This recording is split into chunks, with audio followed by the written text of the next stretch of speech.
छात्रों, आज अर्थशास्त्र विषय में आज आपको व्यापारिक बैंकों के कार्य के बारे में मैं आपको बताऊंगा।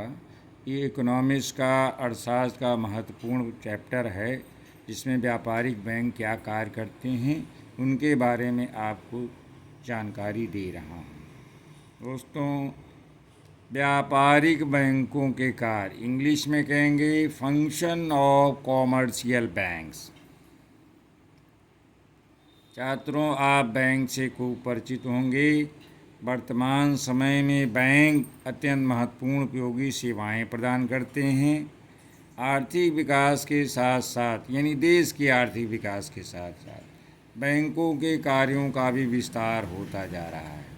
तो मेन कार्य जो है व्यापारिक बैंक, जो कॉमर्शियल बैंक होते हैं जहाँ रुपया पैसा जमा करते हैं आप, उसी कॉमर्शियल बैंक कहते हैं। तो व्यापारिक बैंकों के कार्यों को हम 5 उप शीर्षकों में बांट सकते हैं। मेन पहला, जमा स्वीकार करना, यानी पहला कार्य क्या है बैंकों का?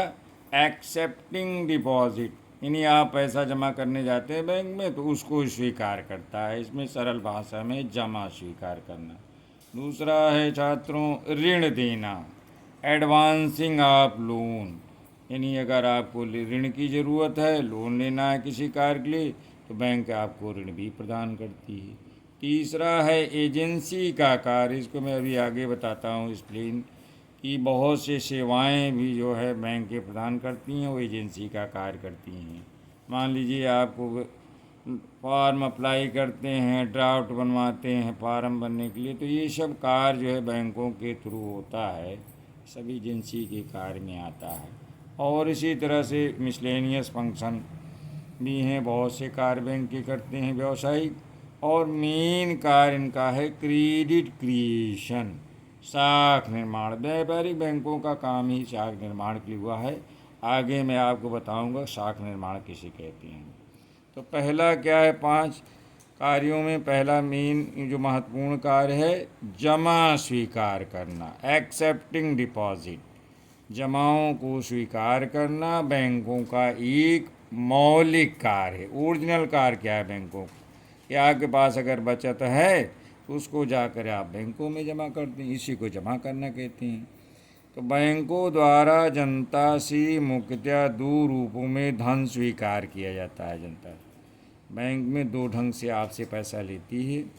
एक शेयर पूंजी के रूप में, जब कोई बैंक मान लीजिए व्यवसाय शुरू करता है, बैंक खुलती है, तो वो निश्चित मूल्य के शेयर पत्र जारी करती है। उस शेयर को आप खरीद लेते हैं। तो आप जो है शेयर पत्र अगर आपके पास है तो अंश पत्रों के स्वामी बैंक के स्वामी होते हैं, और जो बैंक का मैनेजमेंट है, प्रबंधन है, उसमें प्रत्यक्ष डायरेक्ट और इनडायरेक्ट रूप से भाग लेते हैं। दूसरा है जनता की बचत स्वीकार करके।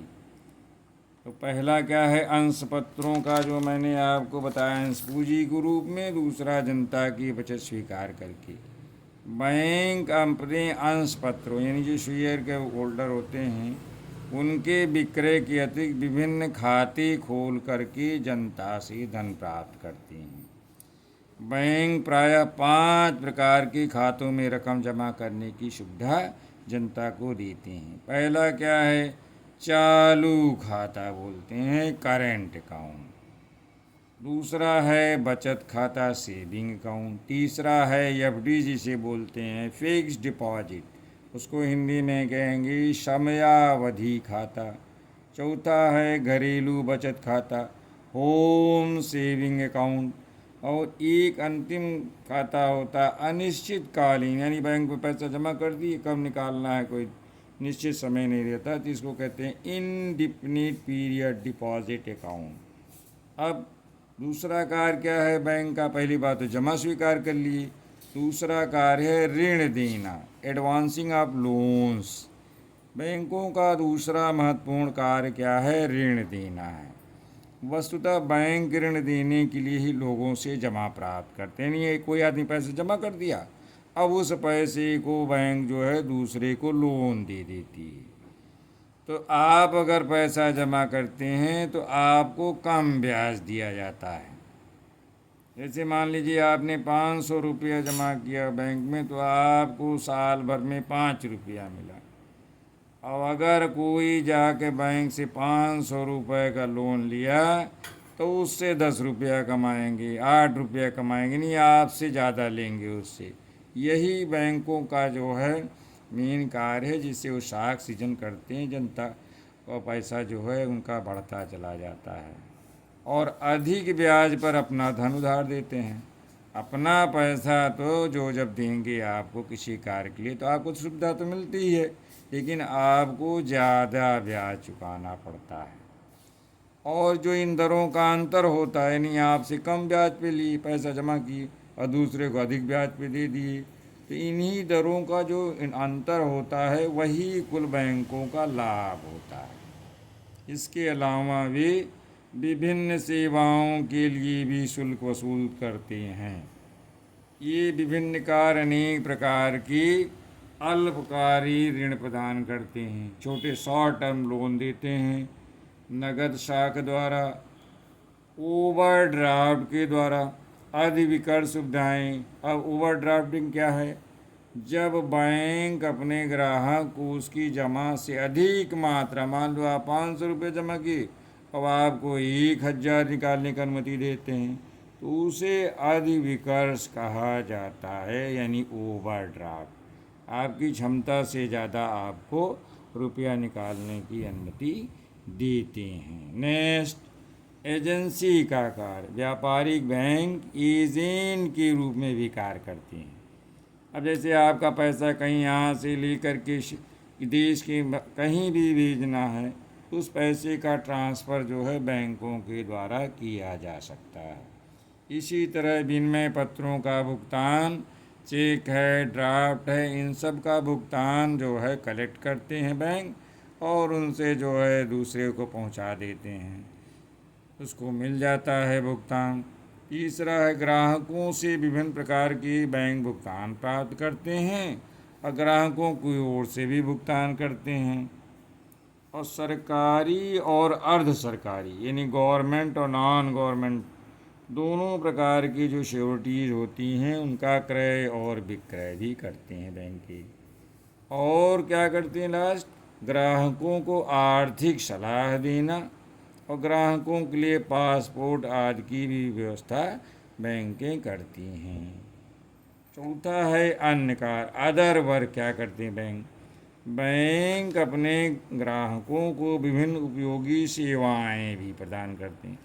दोस्तों, आप जैसे छात्रों ये देखें कि अगर घर में आप कोई सामान रखते हैं तो उसका डर रहता है कि मतलब कोई चुरा सकता है, छीन सकता है, तो बैंक लॉकर्स की सुविधा देते हैं, जहां आप उस अपने लॉकर में कीमती वस्तुएं, घर की आभूषण हैं और कोई जैसे कागजात हैं, बैनामा है, कोई कागज जो हैं जो आपके दृष्टि से महत्वपूर्ण हैं, तो आप उसको बैंक में सुरक्षित जमा कर।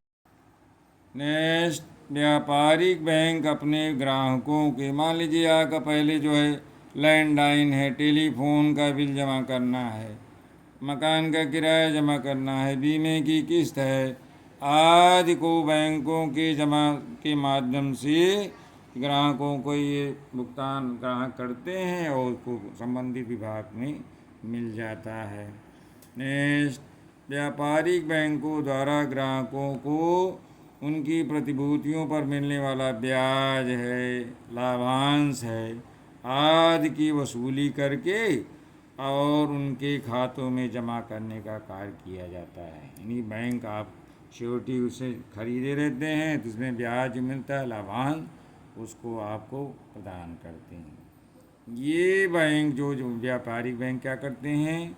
विदेश व्यापार को सरल बनाने के लिए, यानी जैसे आयात निर्यात होता है वस्तुओं का एक देश से दूसरे देश में, तो उसके लिए पैसे की ज़रूरत पड़ती है, तो विदेशी विनिमय मुद्रा का जो है ये बैंकों के द्वारा क्रय विक्रय होता है, यानी विदेशी विनिमय का क्रय विक्रय करते हैं। नेक्स्ट, इन बैंकों द्वारा अपने ग्राहकों को ट्रस्टी के रूप में कार्य किया जाता है। समझ लीजिए आप उनको दे दिए हैं तो आपको विश्वास है आपके बैंक आपका धन बैंक सुरक्षित रखेगा। एक तरह के ट्रस्टी के रूप में बैंक कार्य करती है जनता की।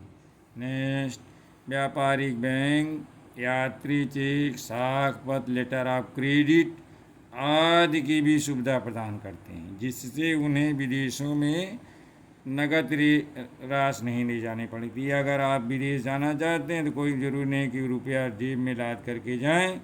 ये चेक साख पत्र के द्वारा आप जाएं और विदेशों में इसका उपयोग कर सकते हैं। तो जोखिम जो साथ लेके पैसा चलने का वो कम हो जाता है। नेक्स्ट, ये बैंक सरकार अन्य संस्थाओं के ऋणों का अभिगोपन, अंडर राइटिंग ऑफ लोन्स का कार्य भी करते हैं। अंडर राइटिंग ऑफ लोन्स का क्या मतलब होता है दोस्तों? बैंक अपने ग्राहकों का द्वारा जो खरीदे गए शेयर्स हैं, अंश या उनकी सिक्योरिटीज़ हैं, प्रतिभूतियाँ, उनको भी बेचने की लायबिलिटी लेते हैं बैंक। इस कार्य के बदले बैंक ग्राहक से क्या लेते हैं? अभिगोपन शुल्क, थोड़ा सा आपसे पैसा लेते हैं, बाकी आपका ये शेयर होल्डर है, वे सब बेचने का दायित्व भी लेते हैं। तो दोस्तों, व्यापारिक बैंकों के कार्य के बारे में मैंने आपको जानकारी दी। ये वीडियो कैसा लगता है आप लाइक कमेंट करके और सब्सक्राइब करके दोस्तों बताएं, और जिससे इससे आगे अन्य जो है विषयों पर और साथ में आपको जो है मैं नोट्स बना करके आपका मार्गदर्शन करूं। धन्यवाद।